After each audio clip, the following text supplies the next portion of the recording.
ओम शांति। आज 25 मार्च 2026। भाई बहनों, आज प्यारे बाबा की मुरली से मुख्य बिंदु। बाबा कहते हैं, क्या कहते हैं? मैं स्वर्ग अथवा राम राज्य की स्थापना करने आया हूं। तुम बच्चों ने अनेक बार राज्य लिया है और फिर गंवाया भी है। यह सबकी बुद्धि में है। 21 जन्म सतयुग में हम रहते हैं, उसको कहा जाता है 21 पीढ़ी। अर्थात जब वृद्ध अवस्था होती है तब शरीर छोड़ते हैं। अकाली मृत्यु कभी होती नहीं। कहाँ नहीं होती भाई बहनों? सत्य में अकाली मृत्यु होती नहीं। दूसरे बिंदु, बाप कहते हैं गृहस्थ व्यवहार में रहते कमल फूल समान पवित्र हो। कल भी बाबा ने बोला था, कमल फूल को याद किया था, आज भी करें। इसमें डरने की बात नहीं है। करके गाली देंगे, गाली तो इनको भी बहुत मिली है। किसको? ब्रह्मा बाबा को। श्री कृष्ण ने गाली खाई ऐसा दिखाते हैं। अब श्री कृष्ण तो गाली खा ना सके, गाली तो कलयुग में खाते हैं। तुम्हारा रूप जो अभी है फिर कल्प के बाद इस समय होगा, बीच में कभी हो ना सके। जन्म बाई जन्म फीचर्स बदलते जाते हैं। यह ड्रामा बना हुआ है। आज की मुरली से मुख्य 5 बातें। गीत बजा है भोलेनाथ से निराला कोई और नहीं। पहली बात, मीठे बच्चे तुम महावीर हो, है ना? नशा चढ़ा रहे हैं बाबा, हम सब कौन है? महावीर है। तुम्हें माया के तूफानों से डरना नहीं है। एक बाप के सिवाय और कोई भी परवाह न कर पवित्र जरूर बनना है।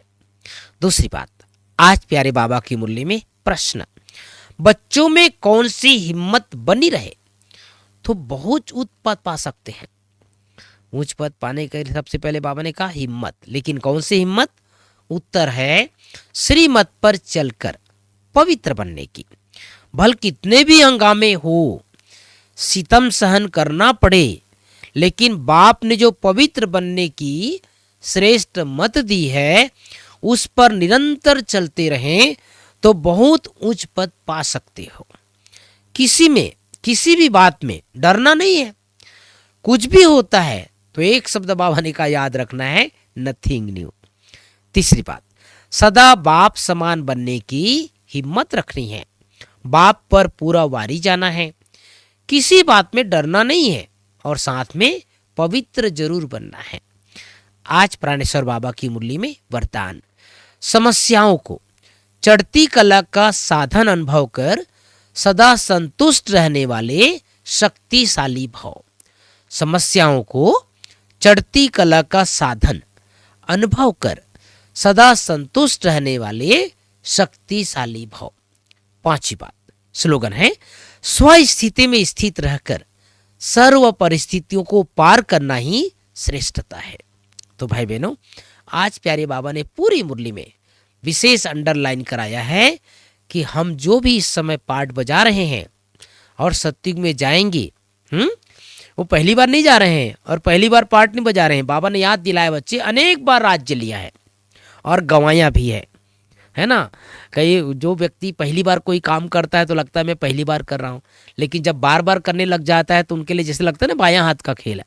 तो बाबा भी हम सबको कह रहे हैं, बच्चे तुम देव युग में राम राज्य में अनेक बार गए हो और उस दुनिया से पाठ बजाते बजाते अनेक बार आए हो, लेकिन इस समय हिम्मत का काम करना है। कौन सा हिम्मत का काम करना है? सारे संसार के लिए बहुत बड़ी चुनौती है और वह है घर गृहस्थ में रहते पवित्र रहना। आजकल चारों तरफ हम देख रहे हैं भाई बहनों, काम की आग लगी हुई है, सभी के अंदर विकारी दृष्टि है। ऐसे समय बाबा की जो आज्ञा है घर गृहस्थ में रहते पवित्र रहना है। लेकिन जब पवित्र रहते हैं तो गाली खाना भी पड़ता है। आज ब्रह्मा बाबा को बाबा ने याद किया, कितनी गाली खाई, लेकिन लोगों ने किसके ऊपर लांछन लगा दिया? श्री कृष्ण के ऊपर। बाबा ने याद दिलाया श्री कृष्ण तो गाली खा न सके। गाली किसने खाई है? ब्रह्मा बाबा ने। जब ब्रह्मा बाबा ने गाली खाई और उसके कारण से हम लोग भी कुछ गाली खा लें तो घबराना नहीं है, चिंता नहीं करना है। बस एक बल एक भरोसा, हिम्मत करके पवित्रता के मार्ग पर चलते रहना है। ओम शांति, ओम शांति।